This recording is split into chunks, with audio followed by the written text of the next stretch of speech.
அடுத்ததாக திருப்பூரில் வெளுத்து வாங்கிய மழையால் அறிவொளி நகர் பகுதி முழுவதும் வெள்ளத்தால் சூழப்பட்டிருக்கிறது. இதுகுறித்த கூடுதல் தகவல்களை எமது செய்தியாளர் அருண்குமார் வழங்கிட கேட்கலாம். அருண்குமார், வணக்கம். இப்ப அந்த பகுதியில் தேங்கி இருக்கக்கூடிய மழை நீரை அப்புறப்படுத்துவதற்கு செய்யப்பட்டிருக்கக்கூடிய நடவடிக்கைகள் என்ன? வணக்கம். திருப்பூரில் நேற்று இரவு 8 மணி அளவில் பெய்ய துவங்கிய மழையானது இன்று காலை 6 மணி வரை சுமார் 10 மணி நேரம் வெளுத்து வாங்கியது. இதில் திருப்பூர் வடக்கு பகுதியில் 15 சென்டிமீட்டர் மழையும், திருப்பூர் குமார் நகர் பகுதியில் 11 சென்டிமீட்டர் மழையும் பதிவாகியது. திருப்பூர் மாநகர் மட்டுமின்றி மாவட்டத்தில் பல்வேறு பகுதியில் தாழ்வான பகுதியில் உள்ள இடங்களில் வீடுகளுக்குள் மழைநீர் புகுந்து இதன் காரணமாக பொதுமக்கள் பெரிதும் அவதியுற்றனர். குறிப்பாக திருப்பூர் அறிவொளி நகர் பகுதியில் முழுவதுமே வெள்ளக்காடு சூழ்ந்தது போல் காட்சியளிக்கப்பட்டது. இந்த பகுதியில் சுமார் 1000க்கும் மேற்பட்ட குடியிருப்புகள் உள்ளனர். இதில் பெண்கள், குழந்தைகள் என ஏராளமான பொதுமக்கள் குடியிருப்பில் வசித்து வருகிறார்கள். இரவு முழுவதுமே பெய்த கனமழை காரணமாக அப்பகுதி முழுவதுமே அது வைத்தி ஒரு பிளாட் வாங்கணுமா இல்ல ஒரு பிளாட் வாங்கணுமான்னு ஒரே கன்ஃபியூஷன். ஒரு ரியல் எஸ்டேட் எக்ஸ்பர்ட் கிட்ட பேசு. எப்படி? பாஸ்வாலா பி தி பாஸ். தண்ணீர் புகுந்தது. இதன் காரணமாக மின் இணைப்பு துண்டிக்கப்பட்டுள்ளது. தற்பொழுது வரை மின்சாரம் கிடைக்கவில்லை என பொதுமக்கள் வேதனை தெரிவித்தனர். குறிப்பாக குடியிருப்பு பகுதியில் மழைநீர் தேங்கி இருப்பதால் விஷ ஜந்துக்கள் வருவதாக பொதுமக்கள் அச்சம் தெரிவித்தனர். இந்த மழை காரணமாக தங்கள் வாழ்வாதாரம் பாதிக்கப்படுவதாகவும் அப்பகுதி மக்கள் வேதனை தெரிவித்தனர். அந்த பகுதியில் 20 ஆண்டுகளுக்கு மேலாக அருகில் உள்ள ஆற்றை தூர்வாராமல் இருப்பதே இங்கு மழைநீர் புகுவதற்கு காரணம் என அப்பகுதி மக்கள் வேதனையும் தெரிவித்தனர்.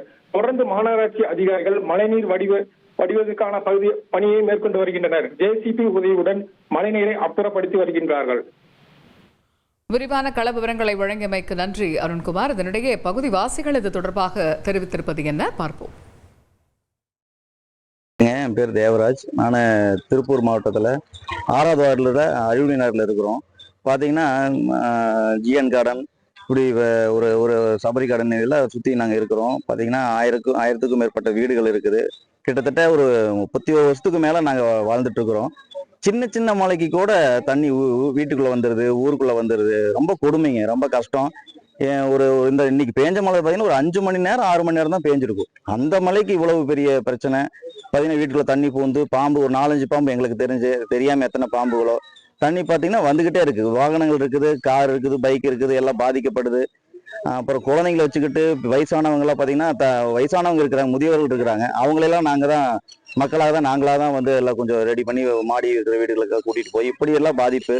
இதை கொஞ்சம் சரி பண்ணணும். ஏன்னா ஊரே பார்த்தீங்கன்னா வெடி வரைக்கும் தூங்கலை. இது இன்னைக்கு பற்றி சொல்லலை, வருஷம். அதாவது இது வெயில் காலத்தில் பெய்யக்கூடிய மழைக்கே எப்படின்னா தொடர்ந்து மழை பெஞ்சு எப்படி இருக்குன்னு பாருங்க. வருஷம் எப்படிப்பட்ட பாதிப்புகளை நாங்கள் அனுபவிச்சிருப்போம்னு பாருங்க.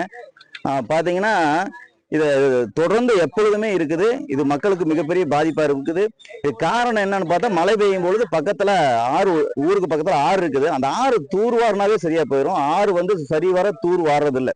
அதனால அந்த ஆத்துல இருக்க தண்ணி தான் வருது. இந்த பக்கம் மழை பெஞ்ச தண்ணி கூட கொஞ்ச நேரத்துல போயிருது. பொல்யூஷன் இருக்குது, அது சரிவர தூர் வாரணும். இது அரசியல்வாதிகள் இல்ல மேலதிகாரிகள் கொஞ்சம் உதவி பண்ணணும். ஏன்னா மக்கள் இத்தனை பேர் வாழ்றாங்க. இத்தனை பேர்த்துக்கும் உதவி செய்யக்கூடிய மேலதிகாரிகள் உங்களாலதான் முடியும். கொஞ்சம் ஹெல்ப் பண்ணுங்க.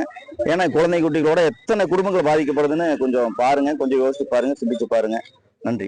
6வது வார்டு அறிவொளி நகர் பகுதியில நேத்து நைட்ல இருந்து கனமழை பெஞ்சதுங்க. இங்க மழை பெஞ்சு ஆத்த தூர் வாராதனால மக்கள் வீட்டுக்குள்ள எல்லாருமே தண்ணி புகுந்துருச்சுங்க. கிட்டத்தட்ட எல்லாரும் மக்களும் சேர்ந்து ஒரு 20 வருஷமா இந்த ஆத்த தூர் வாருங்கன்னு ஒவ்வொரு டைம் சொல்றோம். ஆனா ஒவ்வொரு டைமும் அதிகாரி வராங்க, மழை நீர் வீட்டுக்குள்ள போகும்போதெல்லாம் இதை பண்றேங்கிறாங்க. ஆனா ஒரு டைம் கூட பண்ணல. கேட்டா மாநகராட்சியில ஃபண்ட் இல்ல அது மட்டும் தான் சொல்றாங்க ஒழிஞ்சு இதுக்கு ஆக்ஷனே எடுக்க மாட்டேங்கிறாங்க. சோ மக்கள் அதிக பாதிப்பு அடைஞ்சிருக்கிறாங்க. விஷ கிருமிகளால நிறைய உள்ள வருது. நிறைய பேருக்கு நோய் தொற்று அபாயமா இருக்குது. அது போக ஒரு அதிகாரியுமே இங்க தக்க நடவடிக்கை இன்னும் எடுக்கல. சோ தந்தி டிவி வாயிலாக கொஞ்சம் இந்த தக்க ஆக்ஷன் எடுக்குமாறு வேண்டிக் கொள்கிறேங்க. நன்றி. அறிவொளி நகர் மக்கள் அவர்கள் படக்கூடிய வேதனையை விவரித்தது மட்டும் இல்லாம அங்க என்ன செஞ்சா இந்த நிலைமையை சரி செய்ய முடியும் அப்படிங்கிற யோசனையுமே தெரிவிச்சிருக்கிறாங்க. மாநகராட்சி அதிகாரிகளுக்கு இந்த குரல் கேட்குமா எதிர்பார்க்கலாம்.